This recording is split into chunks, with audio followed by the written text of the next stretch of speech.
अच्छा जी, जो दूसरा सवाल था हमारा, वो था अभी रिसेंटली मुझे एक शख्स ने पोस्ट सेंड की है और उसने मुझे कहा कि जी बताएं कुरान मजीद में इसका क्या हुक्म है।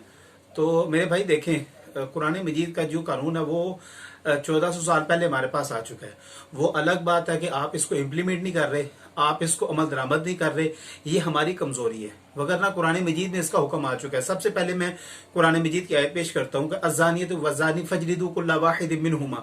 कुरान मजीद ने फरमा दिया है कि जो शख्स जना करने वाला है या जना करने वाली खातून है, दोनों को क्या किया जाए, फजलिदू कुल्ला वाहिद मिनहुमा, दोनों को 100 कोड़े लगाए जाए।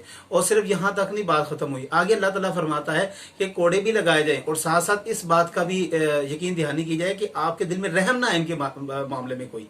मतलब जिस तरह दरिंदगी के साथ ये शख्स जो है वो आए दिन बच्चों के साथ ज्यादती करते हैं और उसके बाद कत्ल कर देते हैं, इसी तरह जब आप इनको पनिश करेंगे, सजा देंगे, तो अल्लाह फरमाता है तुम्हारे दिल के अंदर भी रहम नहीं आना चाहिए। और फिर अगली शर्त देखें, कंडीशन क्या रखी है।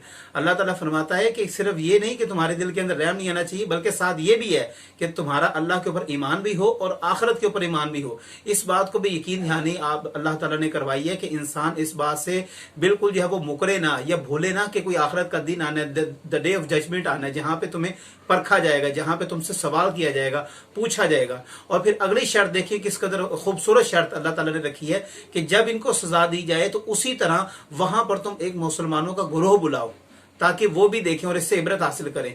मेरा भाई ऐसे शख्स के बारे में मेरा एक जाती राय, जो मेरा ओपिनियन है वो ये है कि ऐसे शख्स को आप चौक पे खड़े करके एक तो फांसी लगाएं और फांसी से पहले उसको सख्त तरीन सजा दें, और सख्त तरीन सजा देने के बाद उसको लोगों के लिए निशाना और इबरत का निशान बनाएं।